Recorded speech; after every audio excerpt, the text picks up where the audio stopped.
good morning, or good afternoon to everyone. Today we're going to go over the main teachings of Hinduism and Buddhism. In Hinduism's main teachings, the Dharma and Artha are fundamental concepts to Hindu philosophy and are often discussed in the context of Purusharthas, which are the four goals of human life according to Hinduism.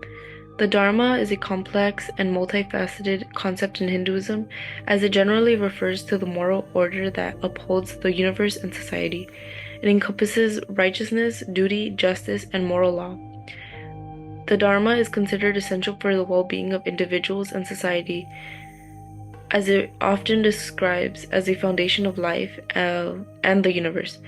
Practicing the Dharma involves fulfilling one's responsibilities and duties according to one's role in society and following moral principles. The Artha refers to the pursuit of wealth, prosperity, and material well-being. While often translated as wealth, Artha encompasses more than just monetary riches. It includes the acquisition of resources, power, and influence necessary for a comfortable and secure life. Artha is considered one of the four goals of life in Hinduism, but is not an end in itself. It is meant to be pursued within the boundaries of Dharma, ensuring that wealth is acquired through righteous means. Kama, the god of heroic love and pleasure, is the desire, longing, and pleasure of which sexual pleasure is considered essential for the well-being of an individual. Kama refers to any sensory enjoyment, emotional attraction, and aesthetic pleasure, such as from art, dancing, music, painting, sculptures, and nature. Moksha, the freedom of the soul to enter divine bliss with the Supreme Being. The four main paths a follower can reach moksha are 1. Bhakti, the path of devotion, 2. Gnana, the path of knowledge, 3. Karma, the path of selfless service, 4. Raja, the royal path of meditation. The main goal of moksha is the freedom from the eternal cycle of samsara, or the cycle of life, death, and rebirth. Buddhism's main teachings contain three universal truths, which include anicca, dukkha, and anatta. In anicca, this truth asserts that all things in the world are impermanent and subject to change. Nothing lasts forever. This includes both physical phenomena and mental states. Recognizing impermanence is crucial for overcoming attachment and suffering. In dukkha, this refers to inherent unsatisfactoriness or suffering present in life.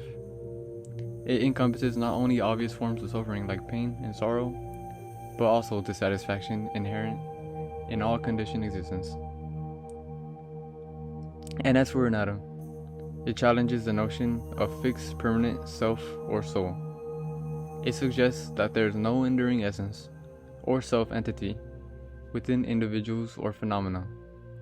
Instead, everything is interconnected and subject to the law of cause and effect. The Four Noble Truths are the nature of suffering, the origin of suffering, and the end of suffering, which is following a path of peace and joy. In order to follow this path, according to Buddhism, one must follow the Noble Eightfold Path. Now, the Noble Eightfold Path is the right view, which is fully understanding reality, not taking it at face value. Right intention, which is the will to live a life of freedom and of nonviolence, renouncing all forms of violence.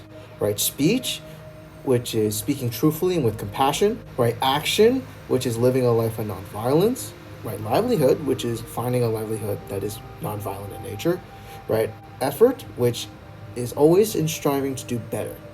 Right concentration, which is maintaining a clear and pure consciousness / view of the world. And finally, right mindfulness, which is the practice of meditation to clear the mind of delusion and cultivate concentration. For how it affected the group, both Hinduism and Buddhism aligned with the group's moral and ethical values, while teaching us how to overcome and deal with suffering, both physical and mental.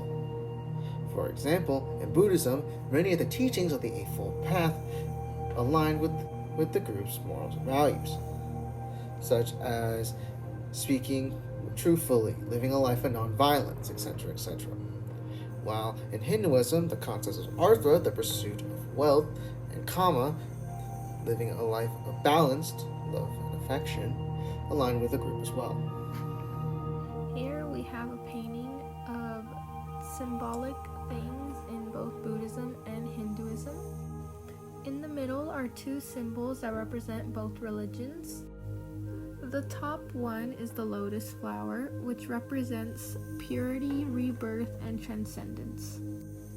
The elephant is a sacred symbol representing loyalty, power, wisdom, and fertility.